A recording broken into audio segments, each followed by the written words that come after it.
Hello guys, good morning. Wèrè fèbólẹ̀ ẹ̀yin tèmi ẹ máa bá mi ká lọ bí mo ṣe ṣe sápá noodles mi ní òní o. So èmi ní supermarket tí mo ti ra sápá noodles mi. Ẹ wò ó, èmi rèé. Èmi ní níbi tí ìyá ti fún mi change o. Mo gba change mi o, àpò mi jẹ́ àbọ̀ if you reach your turn dáṣà ọmọ wèrè. Èmi ní ibi tí mo ti ń lọ ilé ẹ̀wọ̀ ilé Davido lẹ̀ ń wò lọ́kàn if you like don't believe ìwọ lọ́mọ. Èmi ní ibi tí mo ti ń lọ ilé ẹ̀wọ̀ biscuit mi ṣe ń dá sùúlù inú mi sáà ń dún nílé ọkọ ìyàlẹ̀ ń wò lọ́kàn. Èmi ọmọ tí mo fine. So mo ṣàdélé, I got my humble abode and I went straight into the kitchen. This is me trying to put my noodles into the pot. Èmi níbi tí mo ti ń jẹ noodles wà tèbú ọlọ́mọdé bò kò bọ̀. Ẹ wò ó, mo ṣáà dá gbogbo ẹ̀ sí, mo ti da noodles sínú omi o, mo ti ro gbogbo ẹ̀ papọ̀. Ẹ wò ó, èmi rè àlùbọ́sà mi ti wà ready. Gbogbo ẹ̀ mo ti da seasoning sínú indomie o. Èmi ọmọ ọlọ́mọ atagúngún níbo. Ẹ wò ó, àlùbọ́sà mi ló dàbí búlẹ̀tì àwọn bandits yìí. Mo ṣáà dá gbogbo ẹ̀ sí, if you reach your turn, use hot dog ọmọ òfò, àyèwò á dà.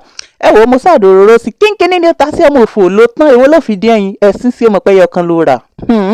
Ẹ wò ó, mo ṣàyẹ noodles mi wò, noodles ti délẹ̀ gbogbo ẹ ti sọkùtù wọ̀wọ̀, aroma lọ́tún lósì gbogbo àwọn neighbor ti fẹ́ suffocate. Ẹ wò Mr Black and White ẹja bá wọn wí, níbẹ̀ mo ti já Mr Black and White mo ti fọ́ wọn sínú abọ́ o.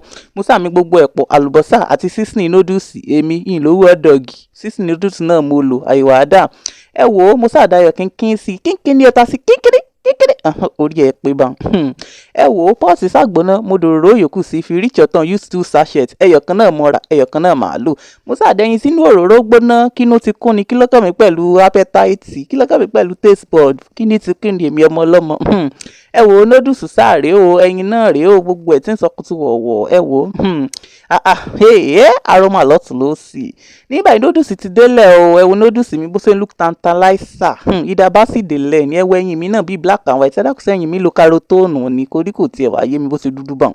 Ẹ wò gbogbo ẹ̀ sáà ti délẹ̀. Now I dish my noodles and my egg and this is me devouring them. Oh my god, I can't just imagine how this tastes. This tastes so good. See you guys later. Bye.